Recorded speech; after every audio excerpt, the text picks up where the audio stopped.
Hey everyone, it's Samuel, and welcome to Plot Hooks, the podcast where we explore the arts of narrative and collaborative storytelling in the world's premier RPG, Dungeons & Dragons. Today in the Prime Material, crafting a satisfying endgame. In the wilds, the rust monster. And in the tavern, what would you do if that pet you picked up was a familiar?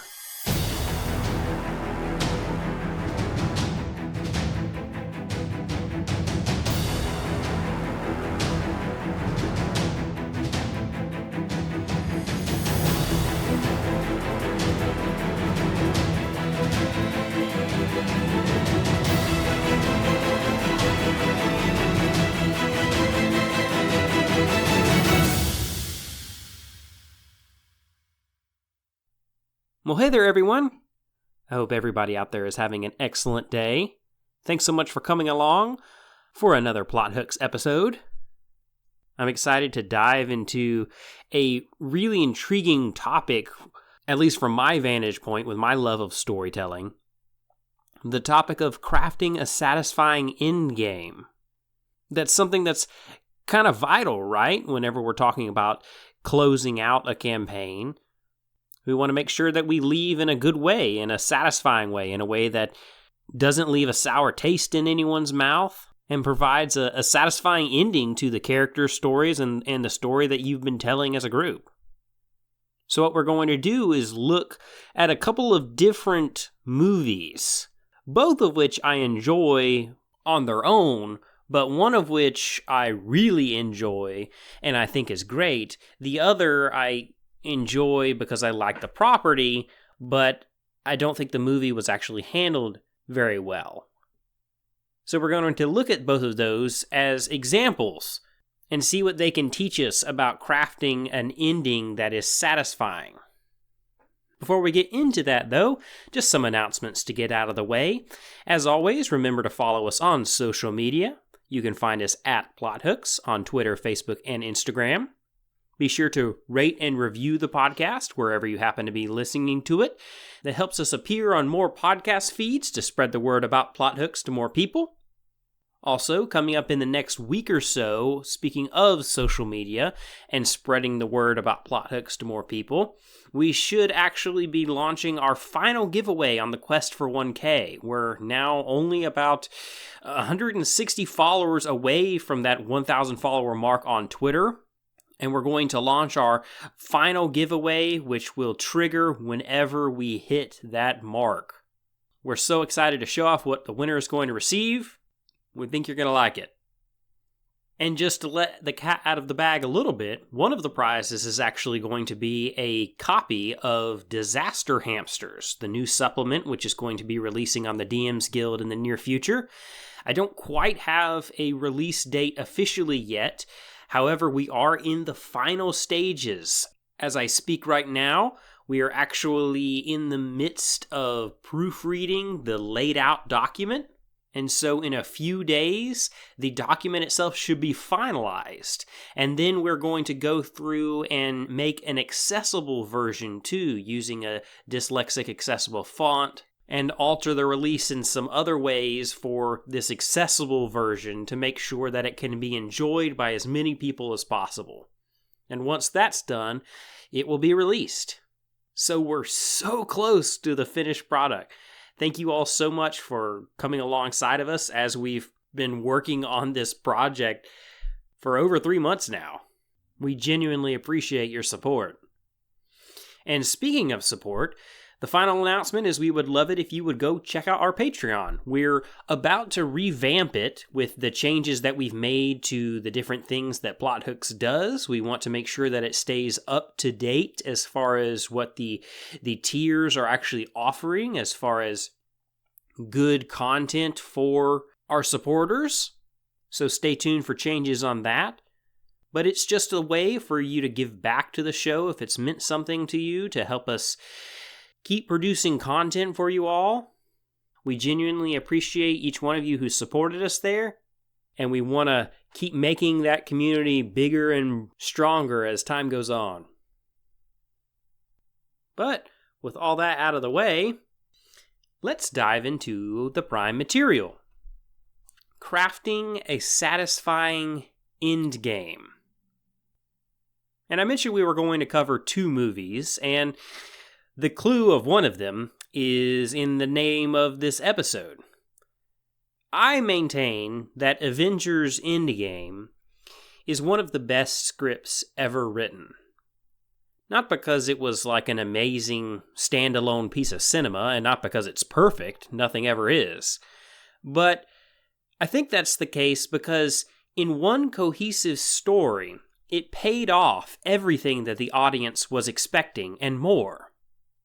It worked in all of the work that the Marvel Cinematic Universe had done up to that point and drew it all together and gave us a fitting culmination point, all while sprinkling in awesome moments that the audience really wanted. Things like Captain America wielding Thor's hammer, or Captain America saying, "Avengers Assemble," stuff like that. And they also wrapped up the stories of characters like Iron Man and Captain America in a satisfying way, and set up a cleaner slate for Phase 4 of the Marvel movies to work from. And on the other end of the spectrum, you have a movie like Star Wars Episode 8, The Last Jedi. I enjoyed it for what it was. I enjoy Star Wars. But it really was everything that Avengers Endgame was not. It took everything that came before, the things we were expecting, and it really didn't pay off any of them. Who were Rey's parents? Who cares, the movie said. They're nobody. Who was Snoke? Who cares? He's gonna die. This impactful General Hux character who gave such a great villain speech in The Force Awakens as Starkiller Base was activating, that nice rival to Ben that we've created. Yeah, he's comic relief now in this movie. He's still going to try to be a force for Kylo to reckon with, but really it's just going to be funny. And Luke Skywalker, has he been learning some new things about the Force, gleaning truths to better himself in recognition of the character that we knew and loved from the original material? Nah, he just wants to hide out and be alone now. He'll get over it for a brief minute and then he'll die. Again, The Last Jedi just took the things that came before, the things that we were expecting, and it just didn't pay off any of them in a satisfying way. The point is this: a big part of making a great story is the ending, the culmination of the things which have gone before. And from that perspective, these movies are on opposite ends of the spectrum. One answered questions and delivered in a satisfactory manner and was really beloved and liked by the community. And the other did so in a not so good manner and was largely disliked. And really, it screwed up so much that the sequel to it, in The Rise of Skywalker, was kind of set up to fail because they had to spend so much time trying to fix the things which were messed up in The Last Jedi. And again, this is not just about the quality of the standalone product. The Last Jedi wasn't a great standalone movie, but as a feature film, it was okay. I enjoyed it. When I saw it in theaters, it had action, it had fights, it had some great effects. Again, it's Star Wars. I enjoyed some of the lore that I introduced into the universe. And Avengers Endgame, on the other end of the spectrum, wasn't a perfect movie. I didn't love the way that Thor was handled, for instance. I think it was really intriguing to have a character who was depressed play a role, to see him react to his failure in Infinity War. But I don't think the way that the characters interacted with him at times was really all that conducive to telling a good story about overcoming depression. So it's not just about the quality of the standalone product, but what made these movies great and terrible, respectively, was that culmination factor. As both movies answered questions, continued and completed storylines, one did so in a great way, and the other didn't. And I think this truth goes for our TTRPG stories as well. We have to make sure that the culmination point, the end game of our campaign, is handled in a way that is satisfying. It has to culminate well. if it doesn't answer questions in a satisfactory manner, if it doesn't complete storylines in a satisfactory manner, if it doesn't culminate well, it will be unsatisfying. That doesn't mean that every single question has to be answered. That doesn't mean that every single storyline has to be tied up in a nice, neat little bow, but it has to largely culminate well. It could be the most epic boss fight you've ever run, and the party just barely ekes out a well-deserved victory, and it ends up with the group celebrating at the table, all of which is great, and that's what you want. And sometimes that's all you want in a story, and that's completely fine if that's the way you want to play the game. But for me, even though the boss fight might be awesome, if the campaign wraps, and even if I was cheering at the time, if I, as I think about it over time, still have more questions than answers, if storylines were abruptly cut off without a chance to complete them, or if they were completed in a bad or unsatisfying way, then just after that initial high of beating the boss is worn off, I'm gonna feel unsatisfied. So how do we avoid this? How do we make sure that we culminate our stories well? After all, as a DM, we aren't the storyteller. I talk about that all the time, how we are the stewards of the story. The players are storytellers right along with us. We don't write a script as a DM, so we don't control everything. How do we make sure that we can create an endgame that will leave everyone satisfied? And sure, it's way more tricky than writing a script that is static for a movie. And to a certain extent, the answer to this question varies by group, because as I said earlier, if all you want is a great boss fight, then that's really all you need. But what I want to briefly look at are 4 principles that I think can help in most circumstances to develop a brilliant endgame. First, we have to develop our story well. And this could be taken in a couple different ways. The first, and most simply, is that you can't have a good culmination when there's nothing to culminate. You have to actually have a narrative building throughout the campaign, something that's actually continuing. Otherwise, there's not going to be anything to even pay off, and you're not going to end up with anything different about the ending session other than perhaps a slightly more epic fight with a boss. But more importantly, what I mean by developing our story well is seeding in things along the way that you'll be able to pay off whenever you get to your end game. We have to make sure it builds up gradually and seed in those clues and hints. Because again, this is a collaborative effort, so we don't know which direction the party is going to go in the mid-game. But if we're dropping in those clues, dropping in those hints, no matter which direction they head through the middle of the story, those hints are still there. The ending is still being set up for later. And we have to put in that work to develop the things we're going to do. We can't pay anything off if we haven't set anything up to pay off. It's always more satisfying if there's a lot of planning ahead so that it doesn't feel forced whenever the ending comes and you just kind of throw a twist in there because you needed to wrap up the campaign in some interesting way. To have a good ending, especially if it involves that twist ending, we can't just have twists for the sake of twists. We have to set these things up. We have to develop our story well in order to have a good endgame. Second, don't clog the story. And this isn't talking about the story in the mid-game or the early game. Whenever we're actually culminating everything, we can't pack too much in. Try to wrap up things that are more minor earlier, before the actual ending, if you feel that they're not quite minor enough that they don't need a culmination at all, but you don't want to pack the last couple of sessions chock full of stuff.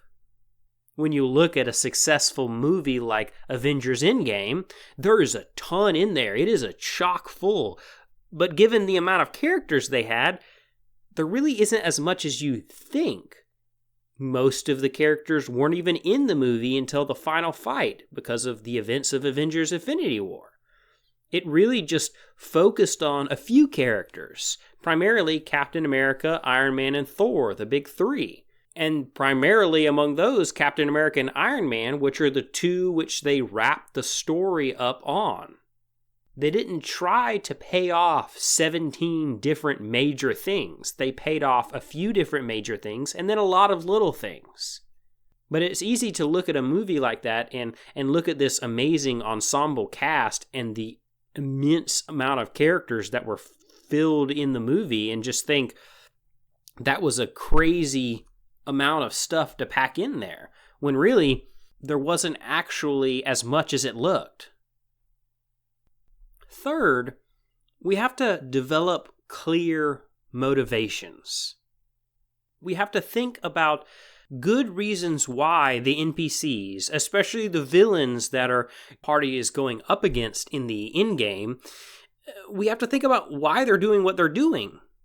This is, again, a collaborative narrative, and the party is going to do something which surprises us. So how do we react? How do we handle it whenever that inevitability happens?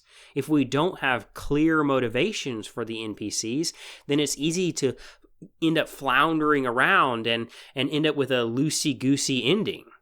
But if the characters' purposes are clear, then we can react and improvise in the moment in a better way, in a way that matches what that character would do given the twists and parameters that the players throw at us.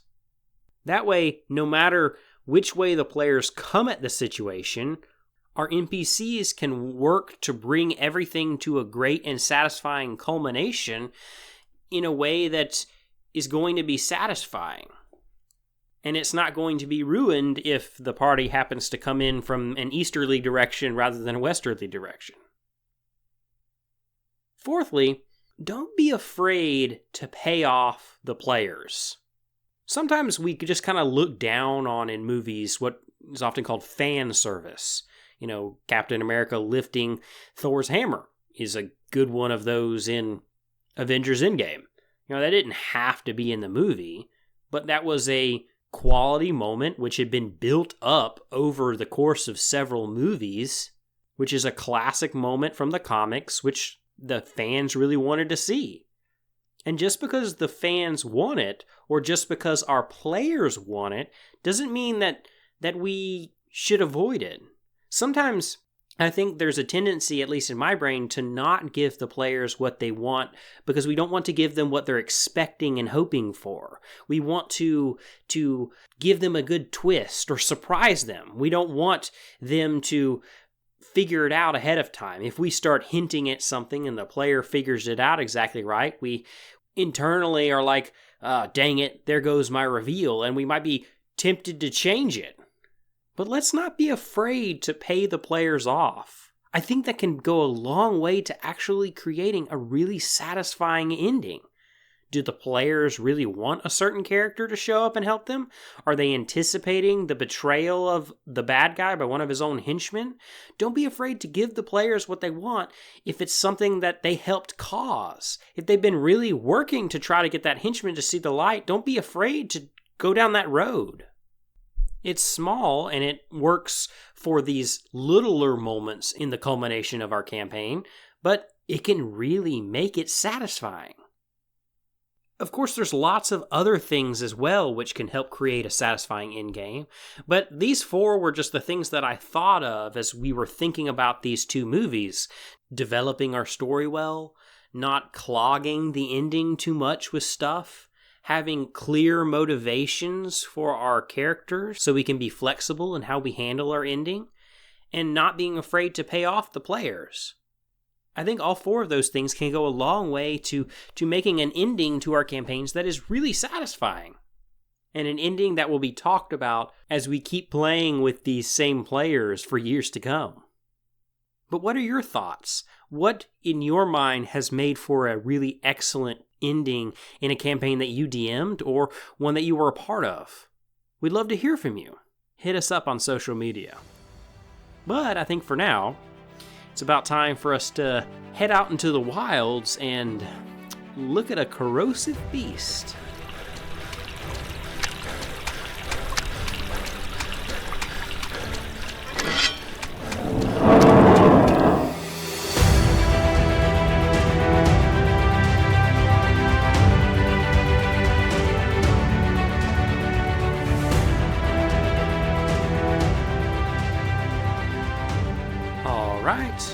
We are out here in the wilds.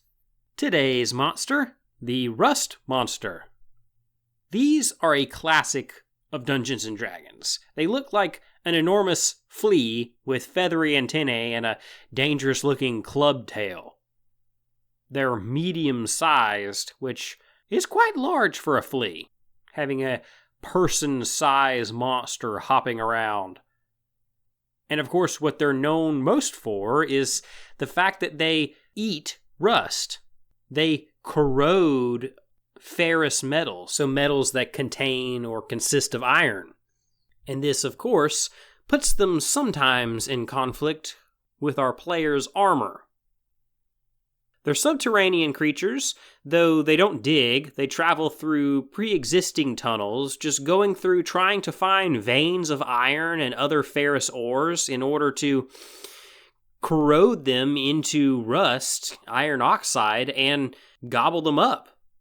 They're actually very docile creatures. They don't attack unless you happen to be carrying these kinds of metals like iron, steel, adamantine, and mithril. And it's this attribute which is the basis for just an amazing variety of ways that these can be used. They're great for mine encounters. If your party happens to be traveling through a mine, they would naturally be in these areas. And whenever they encounter them, it's not just a combat encounter, because it can almost be like a pseudo-social encounter, because they're not aggressive if you don't have any metal. And even if you do have metal and they happen to be going after you and they can actually pinpoint with incredible accuracy any ferrous metal within 30 feet of them, then the party could still escape by dropping ferrous objects like spikes or swords or shields or other things as they run away just to distract the rust monster. So they could be a really great encounter that doesn't actually require combat. If you do want to have some combat, they're great for attrition dungeon crawls, because whenever they're hit by a metal weapon, or if it uses its antenna ability to corrode a non-magical metal object that it can see that's next to it, the object, the weapon, the armor, or whatever it happens to be, is actually losing some of its vitality. It's gaining a -1 penalty to AC or damage rolls each time that effect is happening. And if that penalty ever gets to -5, then that object is destroyed. So what you're doing in this attrition dungeon crawl is, instead of depleting their health or depleting their ability resources or spell slots, you're actually depleting their equipment. So it's an interesting way of taking that attrition factor whenever you just throw combat encounters in there that you know they're not going to lose to, just in terms of wearing the party down. This comes at it from another angle. Of course, you do have feel-bads sometimes with this. Of course, their rust metal effect doesn't actually work on a magical weapon, but there's still some non-magical items which we want to hold on to. So we have to be careful about how we handle this to make sure that we don't create any feel-bads. But generally, as only a half challenge rating, these aren't going to pose much of a threat to a party, and it's not going to have too much of an adverse impact. And I think that the story capabilities that they offer far outweigh the detractions that are presented with that particular ability. The final thing I want to mention is that last line that's mentioned in their lore in the monster manual, where it is listed on page 262. And that says, if they are well treated and well fed, they can also become friendly companions or pets. Oh my goodness. Can you imagine being a druid? Somebody who doesn't wear metal armor by design. And you, being anti-industrial or whatever, decide that you're going to ride around on a rust monster. You're not going to use a horse. You're not going to use a donkey. You're not going to use something even more wild, like a moorbounder from Exandria and Critical Role. You can ride around on a well-tamed rust monster. And I just find that fascinating. To be honest, I've never done it or seen it done, but I want to because that just sounds like an incredibly cool story, or at least an incredibly cool NPC to have the players encounter. There's just so much potential here with rust monsters, and I would highly recommend using them if you haven't had the chance to, or if you've just been afraid about creating the feel-bads. We do have to, of course, be careful about it, but I think the story potential by using them in creative ways far outweighs the risk that you would incur with using one of these. They're just awesome. But I think that's about all the time we have in the wilds today. Let's head over to the tavern, get some refreshment, and close out the show.